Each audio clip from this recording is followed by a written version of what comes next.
नमस्कार, यहाँ पर बात करने वाले स्वाति प्रोजेक्ट्स के बारे में। यहाँ पर मार्केट के अंदर देखोगे तो आईपीओ आने के बाद कंटिन्यूसली स्टॉक में अपर सर्किट देखने को मिली।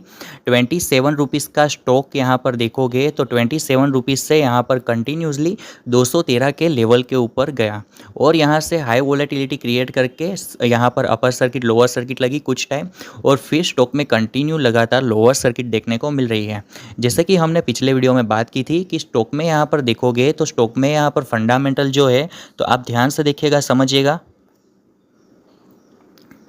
फंडामेंटल्स के अंदर यहाँ पर देखोगे तो मार्केट कैप 161 करोड़ के आसपास का है, जो बहुत कम मार्केट कैप है। बुक वैल्यू 12 की है। यहाँ पर कंपनी का ईपीएस कम है और पी रेशियो ज़्यादा है, ये आपको नोट करना है।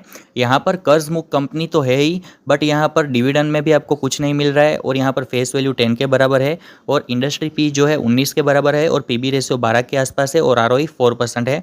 मतलब स्टॉक पेनी स्टॉक है। पेनी स्टॉक के अंदर कम मार्केट कैप वाली कंपनी के अंदर यहाँ पर ऐसे ही उटक पटक होती रहती है, तो आपको संभलना चाहिए। तो अभी आगे देखेंगे फाइनेंशियल रिपोर्ट इसका। तो फाइनेंशियल रिपोर्ट क्या कहता है, जिसमें कंपनी का सालाना मुनाफा कितना होता है उसके ऊपर से आपको सोचना चाहिए कि लॉन्ग टर्म में ये अच्छा चलेगा या नहीं। तो ध्यान से देखिएगा, समझिएगा। अभी बात करेंगे फाइनेंशियल रिपोर्ट की। तो यहाँ पर कंपनी का जो सालाना प्रॉफिट है, सिर्फ यहाँ पर देखोगे तो 2023 का प्रॉफिट है 86 लाख का और यहाँ पर 2024 का जो प्रॉफिट है 0.55 लाख का। तो यहाँ पर देखोगे तो प्रॉफिट भी दोस्तों जो मार्केट कैप है उसके हिसाब से 3-4 करोड़ के आसपास होना चाहिए।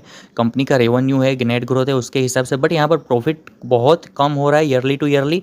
और क्वार्टरली टू क्वार्टरली देखोगे तो यहाँ पर देखोगे तो जून के क्वार्टर में 2023 के अंदर 6 लाख का प्रॉफिट हुआ था, फिर यहाँ पर 23 लाख का, 29 लाख का और 2024 के अंदर यहाँ पर प्रॉफिट हुआ है। जो मार्च का क्वार्टर था उसके अंदर 16 लाख का हुआ है और जून के क्वार्टर के अंदर 17 लाख का हुआ है।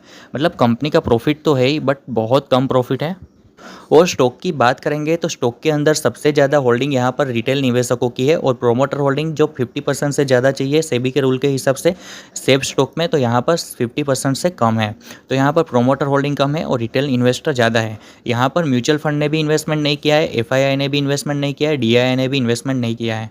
इसलिए यहाँ पर आपको थोड़ा बहुत संभल के इन्वेस्टमेंट करना चाहिए।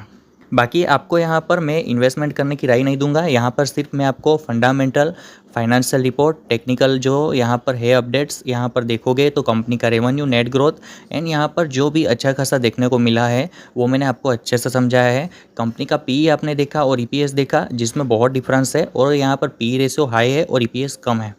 तो उसके हिसाब से अगर देखा जाए तो कंपनी तो वैसे कर्ज मुक्त है ही, बट यहाँ पर साल के अंदर अगर 4 गुना 5 गुना किसी के पैसे होते हो आईपीओ आने के बाद, जिन लोगों के लॉट्स लगे रिटेल निवेशकों के या जो बड़े निवेशक है जो भी, तो उनके तो पैसे बने हैं 3 से 4 गुना 5 गुना, तो वो लोग तो यहाँ पर दोस्तों अपना प्रॉफिट बुकिंग करने ही वाले हैं। इसीलिए ऐसे स्टॉक से फ़िलहाल दूर रहना चाहिए, क्योंकि दोस्तों यहाँ पर ये कंपनी जब तक यहाँ पर मल्टीप्लेयर नहीं बनती है, 2-3 हज़ार करोड़ के आसपास मार्केट कैप नहीं पहुँचता है, तो यहाँ पर इन्वेस्टमेंट करना मना है। बाकी आपको रिस्क लेके अपने एक्सपर्ट की राय लेके यहाँ पर इन्वेस्टमेंट करना है तो आप कर सकते हो। और शेयर मार्केट की लेटेस्ट एंड इंपॉर्टेंट जानकारी के लिए चैनल को सब्सक्राइब कर सकते हो। हमारे साथ बने रहिए, सीखते रहिए। जय हिंद।